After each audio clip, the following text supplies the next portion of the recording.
জয়মল্লিবাসী, আজকে আমি আপনাদের সামনে যে কথাগুলো বলবো সেটা হচ্ছে এসসি এসটি ওবিসি এবং মাইনরিটিদের বিষয় নিয়ে বলবো। এবং প্রথমেই আমি বলি, আমার নাম কাশীনাথ মণ্ডল, আমি বামসেপের প্রচারক। তো বামসেপের আপনারা দেখুন, এখানে 42তম বামসেপের রাষ্ট্রীয় অধিবেশন 26, 27 দুদিনের 42তম বামসেপের রাষ্ট্রীয় অধিবেশন উড়িষ্যার কটকে হতে যাচ্ছিল। আর ভারত মুক্তি মোর্চার 15তম রাষ্ট্রীয় অধিবেশন 28, 29, 30, 2025 কটক উড়িষ্যাতে হতে যাচ্ছিল। তো এই যে বামসেপ এবং ভারত মুক্তি মোর্চার রাষ্ট্রীয় অধিবেশন, তো এই জ্যোতিরাও ফুলে 1848 সাল থেকে যে আন্দোলন শুরু করেছিলেন, সাহুজি মহারাজ, বাবা সাহেব আম্বেদকর একই আন্দোলন করেছিলেন। আজকে ওয়ামন মেশ্রাম সাহেব বামসেপের রাষ্ট্রীয় অধ্যক্ষ, ভারত মুক্তি মোর্চার রাষ্ট্রীয় অধ্যক্ষ, এই আন্দোলনই করছেন। তো এই আন্দোলনের ফলে আপনারা দেখুন, আমরা এখানে সংবিধান পেয়েছি, ইন্ডিয়ান কনস্টিটিউশন। এই সংবিধানে নিয়ম অনুযায়ী 19 নম্বর আর্টিকেল অনুযায়ী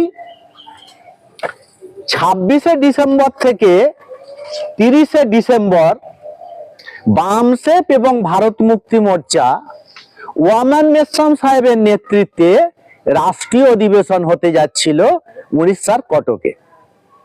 কিন্তু আরএসএস, বিজেপি এবং কংগ্রেস এই তিনজনে মিলে এই রাষ্ট্রীয় অধিবেশনকে অনুমতি দিয়েও উড়িষ্যা সরকার বন্ধ করে দেয়। এবং সর্বোপরি এই যে সংবিধানের 19 নম্বর article, freedom of the speech, freedom of the expression, এই যে আমাদের অধিকার, কথা বলার অধিকার এবং সভা সমিতি করার অধিকার, শান্তিপূর্ণভাবে গণ আন্দোলন করার অধিকার, এসসি এসটি ওবিসি মাইনরিটি মূল নিবাসী বহুজনদের সেই আন্দোলন করার অধিকার আরএসএস, বিজেপি এবং কংগ্রেস তিনজন মিলে কেড়ে নিল। 26শে ডিসেম্বর থেকে 30শে ডিসেম্বর বামসেপ এবং ভারত মুক্তি মোর্চা ওয়ামন মেশ্রাম সাহেবের নেতৃত্বে এই আন্দোলন করার অধিকার কেড়ে নিয়েছে, বন্ধ করে দিয়েছে। এই শান্তিপূর্ণ অধিবেশন, সংবিধানের বিধান অনুযায়ী যে অধিবেশন করার অধিকার রয়েছে 19 নম্বর আর্টিকেলে, সেই অধিবেশন করা বন্ধ করে দিয়েছে আরএসএস, বিজেপি এবং কংগ্রেস। তো এখানে দেখুন, আমাদের ট্রেনের টিকিট কাটা হয়ে গেছে। এই আজকে 1টার সময় ট্রেন হাওড়া থেকে, এবং যাওয়া আসার টিকিট, 30 তারিখে আমরা ফিরে আসব, তার টিকিট কাটা হয়ে গেছে। এবং দেখুন, আমাদের রেজিস্ট্রেশন, আমি কাশীনাথ মণ্ডল, আমাদের রেজিস্ট্রেশন ফর্ম ফিল আপ করা হয়েছে।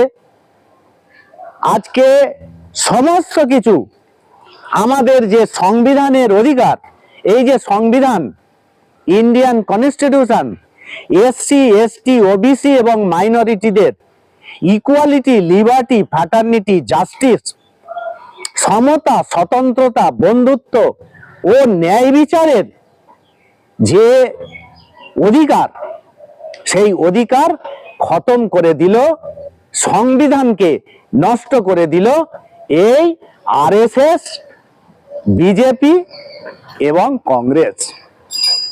তো আমরা ভারতবর্ষের এসসি, এসটি, ওবিসি এবং মাইনরিটি 90% মানুষ গতকাল থেকেই সারা ভারতবর্ষে আন্দোলন হচ্ছে এই সাংবিধানিক অধিকার খতম করে দেওয়ার জন্যে।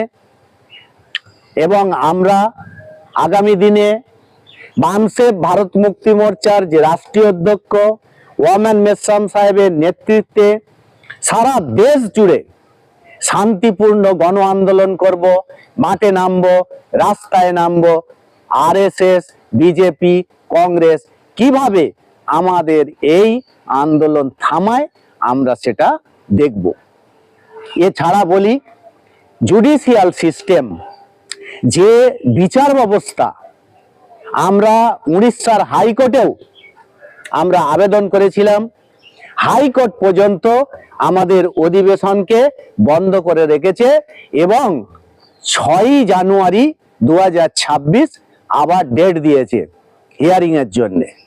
তো সমস্ত ভারতবর্ষের এসসি, এসটি, ওবিসি এবং মাইনরিটি, যারা ভারতবর্ষের 90% মূল নিবাসী বহুজন মানুষ, তাদের কাছে আবেদন, এই সংবিধান যদি পূর্ণভাবে ধ্বংস করে দেয় বিদেশি ব্রাহ্মণ, আরএসএস, কংগ্রেস, বিজেপি যে সংগঠন যদি ধ্বংস করে দেয়, আমাদের ভারতবর্ষে কিছুই আর বাঁচবে না। তাই প্রত্যেকের কাছে আবেদন করি, মূল নিবাসী যাদের L3MN/DNA, SC, ST, OBC, minority, তারা রাস্তায় নামুন এবং আগামী দিনে আরএসএস, বিজেপি, কংগ্রেসের বিরুদ্ধে জন আন্দোলন হবে। এই আন্দোলনে আপনারা সাথ সহযোগিতা করুন এবং আমাদের এই যে মহাপুরুষ ফুলে সাহু আম্বেদকরের যে আন্দোলন সারা দেশ জুড়ে চলছে, 108 বছরের আন্দোলনের ফলে আমরা যে সংবিধান পেয়েছি, সংবিধানে সমতা, স্বতন্ত্রতা, বন্ধুত্ব, ন্যায় বিচারের অধিকার পেয়েছি, একে আমরা কোনোভাবেই খতম হতে দেব না। তাই মেসাম সাহেব যে নির্দেশ দেবেন, এই নির্দেশ অনুযায়ী আপনারা রাস্তায় নামবেন, আন্দোলন করবেন এবং সংবিধানকে মেনে এই আন্দোলন চলবে। আজকে এই পর্যন্ত বলে আমার বক্তব্য শেষ করলাম। ধন্যবাদ। জয় মল্লিবাসী, জয় সংবিধান।